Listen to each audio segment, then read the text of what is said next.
Hello, I'm Edward Roski, and welcome to the AI News. We're here for those intelligent people who only have time to deep dive into AI for a few minutes every so often, but always want to look smarter than they are about AI. We'll start with what's new in the technology side of AI.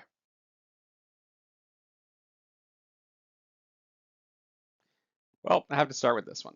After around 2 years of waiting, we finally have OpenAI's GPT-5.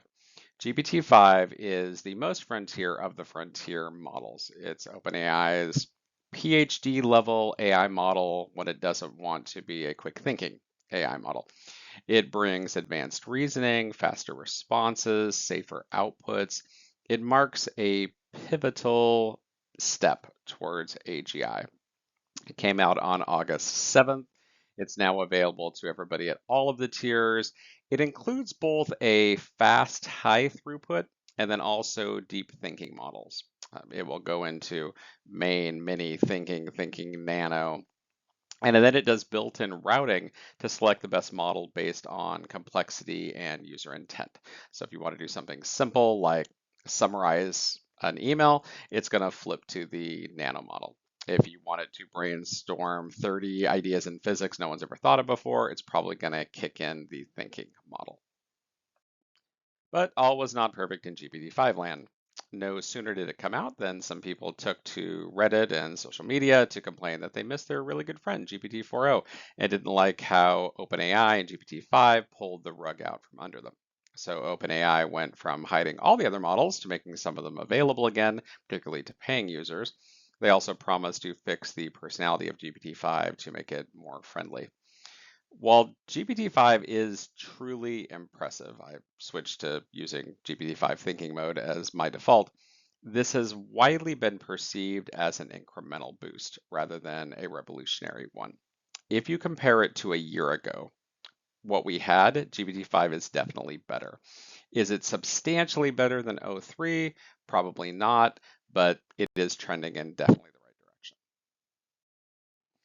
direction. OpenAI has also released their first open weight model since 2019. They called it GPT OSS 120B for 120 billion parameters, and then also OSS 20B for a 20 billion parameter model.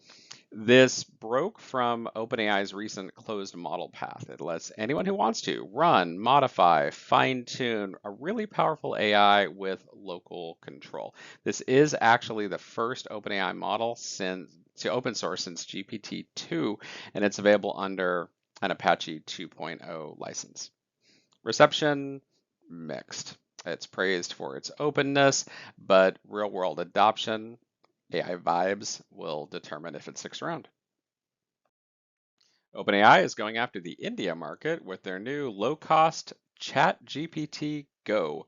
It's an about $5 plan that puts modern ChatGPT, including cutting-edge frontier models, within reach for students and casual users. Right now, it is region locked, so only India has access to it.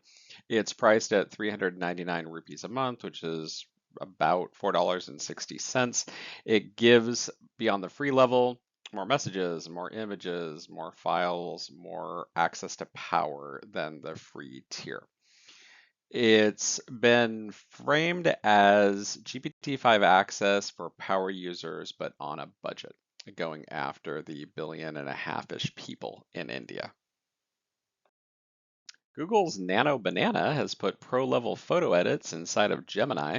So everyday edits, things like changing outfits, swapping backgrounds, blending multiple images, now take a sentence instead of really advanced Photoshop skills.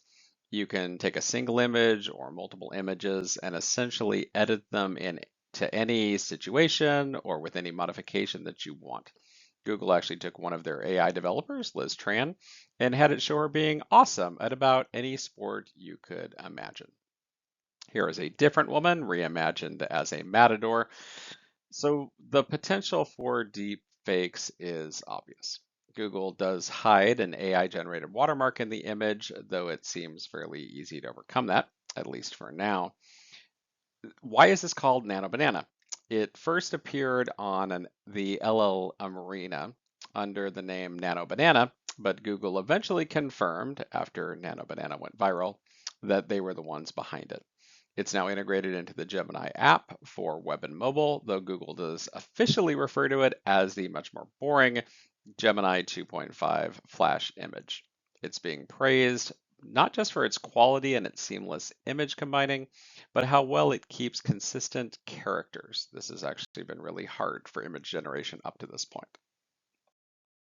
Google's DeepMind has released Genie 3 that lets you build playable worlds from text.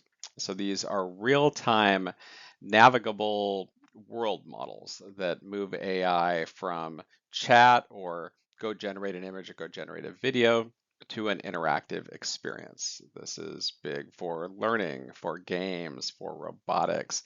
It generates dynamic 720p level video at 24 frames per second. And it's not just a video, it's an environment that you can explore not just for 8 seconds, but minutes or longer at a time. It does have persistence, meaning it remembers what it already showed you, and you can also prompt events inside the world. It also seems to have learned physics, even though the DeepMind team said that they never taught it physics. So now it knows things like when something falls, it doesn't just hover, it goes down towards the ground. It learns splashing, it learns light reflection and refraction. It's definitely a step towards richer AGI grade simulations, or as some are calling it, like Robert Scoble, the holodeck. XAI has introduced Grok Imagine with, how shall we put it, not suitable for work content options. We now can do much more unfiltered creative output from images to videos, including pretty adult content, which really tests the bounds of platform moderation. All you have to do is choose spicy mode in Grok Imagine, and you get to see some pretty surprising things. Continuing a story that we discussed at the start of the summer, Apple is still in discussions to outsource Siri's brain to a rival model like Gemini, ChatGPT, or Claude.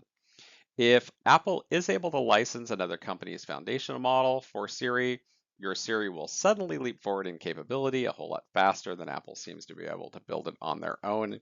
Also, remember, Apple did not create the initial Siri technology, they bought it from another company. So, back in June, we talked about how Apple was in talks with OpenAI and Anthropic. Bloomberg has now revealed in August that they are also in talks with Google about building a custom Gemini model for a revamped Siri, likely running on Apple's servers via private cloud compute. Do not get your hopes up for something fast. They now expect the next gen Siri in 2026. Is this a sign of how far behind Apple is in the AI race? Or is this like when they had Google do all the mapping on the iPhone until they could build out their own? Time will tell. Anthropic has flagged that AI is being used for real world abuse in a new threat intelligence report. The risk to the average person is no longer sci fi. It's extortion kits, job scams, turnkey ransomware are already using mainstream AI. Some of the key points from Anthropic's threat intelligence report: agentic AI is being weaponized. AI lowers the barrier for sophisticated cybercrime. Cybercriminals are using AI just like legit companies are using AI, and AI is being used at literally every stage of fraud. To be clear, this isn't theoretical risk, it's real world. In their report, Anthropic details some of the ways they've already seen AI being used to scam people. Remote worker fraud, where people are using AI to do multiple jobs.